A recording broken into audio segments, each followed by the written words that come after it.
Welcome back, guys. We're back with another beer review, and in this one we're sort of, I wouldn't say local, but it's sort of my neck of the woods. It's a beer that I picked up from St Martin's service station. I'm not exactly sure how much it was. I think I picked 3 beers up and it coming at about £11 something. One of them I think was £3.69 or £3.89. So I'm guessing this is going to be about the £3.50 mark. And we are off to Llandudno. Llandudno, I've got it right. I get told off if I say Llandudno, because that's the English way of saying it. Llandudno. That's the proper Welsh way.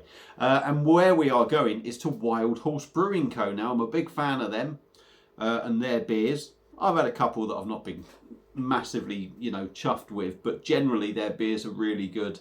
I do like the brewery. So we've got another one from them. And this is a can. It's actually part of their Elements range. They explore different beer styles and that. And it actually says they put their own little twists on it. But basically, what we've got is a witbier from Wild Horse Brewing Co. So we've got a Welsh witbier. Now, the Elements thing, let me just give you a little bit of an explanation. The Elements series explores the ingredients, processes and techniques or elements that make up the world's most diverse beverage, beer. Element 7, which is this one, is a wit beer inspired by modern versions of this historic, once almost lost Belgian wheat beer style. Our interpretation leans on laurel hops and a delicate expressive yeast for its floral, citrus and light spicy character. So this is their little bit of a twist on it, if you like. 440ml can. This is coming in at 5.2%. So a nice percentage for a wit beer, really. It's sort of on the stronger side of wit beer. Lovely label. I do like that. I do need to have a look at their website as well at some point and order some more, but quite frankly, I've just got way too much beer to do. And with this pinter thing in the background, I plan on doing a lot more of that stuff or having to go with it. So that may have to wait. Anyway, Wild Horse Brewing glass. There we go. Wit beer in a can. I know it's a wrong shaped glass, but I've got to use the right branded one. So let's get her cracked open. Let's hope it don't blow up everywhere. No, thank God. And see what we get. This will be interesting. This will be interesting. Now, straight away, I'm looking at that and that's looking like a wit beer. That has got wit beer all over it. It's hazy. Hazy. It's maybe a little bit darker than your bog standard wit beer. It's looking darker on the camera. My side of thing, it's looking very much like a wit beer, but it is just a tad darker than what you'd expect. It's hazy. We've got a nice thick white head on top, and we've probably got that just because of the style of glass. There's a bit left in the can, so give her a swirl, diving on the nose, and see what we get. Okay.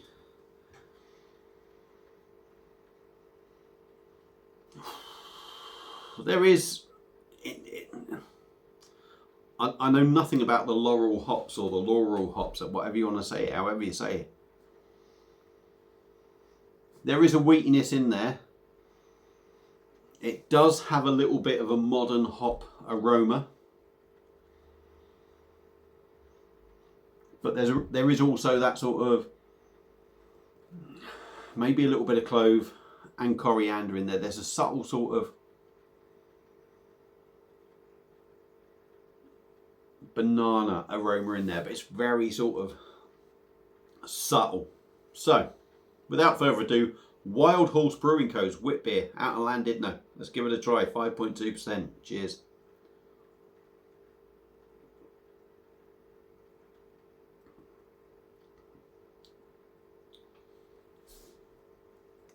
Okay, yeah. It's a bit weird. It's a bit weird. We'll get onto the flavours after. I'll do my usual stuff.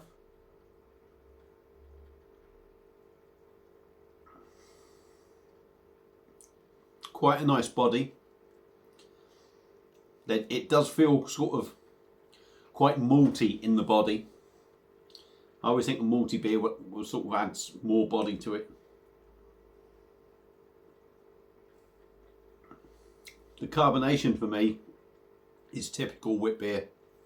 Lots of tiny little bubbles. Quite busy in the mouth, but not aggressive that it sort of like ruins the mouthfeel.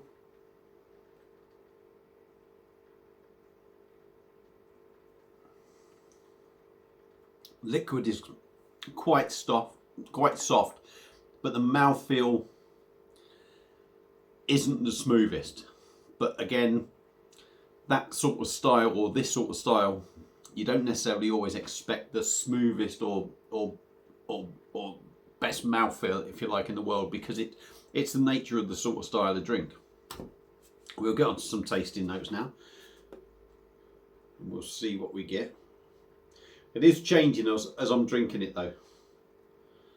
But there is still that sort of thing that I was going on about at the start.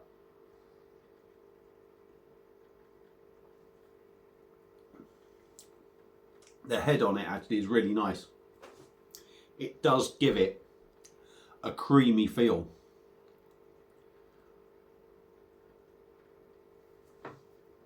On the taste, like I say, I know nothing about these hops.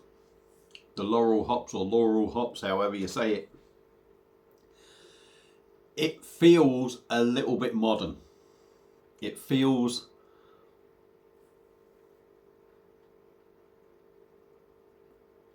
there, well, it is slightly different. The start of the drink, and even maybe some of the way through, it feels a little bit modern. It feels a little bit of new world hops to a certain extent. But the more you drink it, and the longer you leave it, the wheatiness of this beer comes through.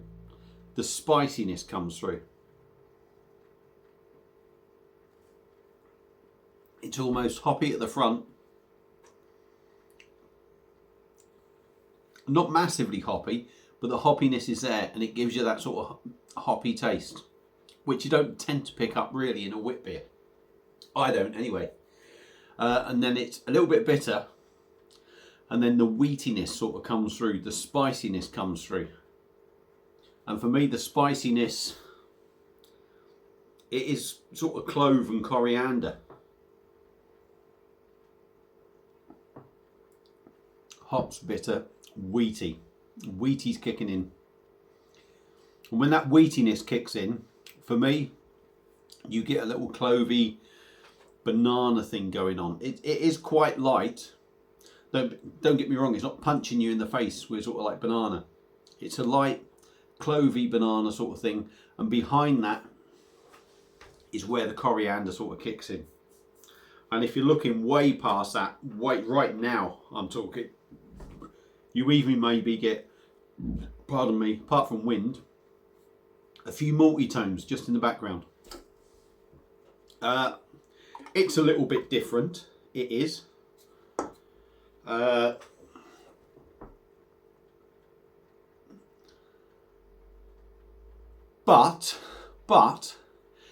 it does represent the style pretty decent. 5.2%.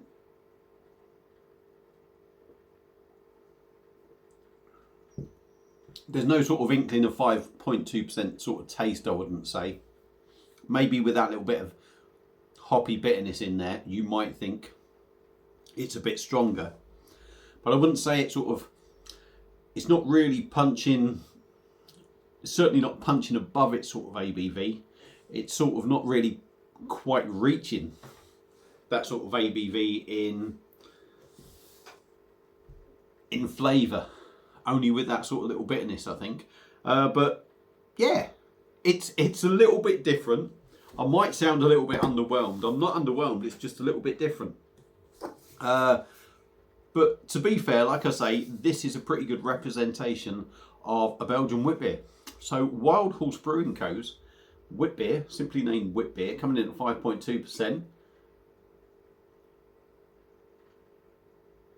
As the fact that you know it's going to be that little bit different maybe isn't a bad thing, because that sets you up ready for it. But I think once you get past that little bit of taste, maybe that little tang, I think you'll appreciate that beer and actually think, hang on, no, that's actually pretty decent. So yeah, thumbs up from me. for this wit beer from Wild Horse Brewing Co. If you've had it before, let me know what you think. Feel free to comment. Thank you all for watching. I've waffled on way too long. I do apologise. And I'll see you again soon on another one. Cheers.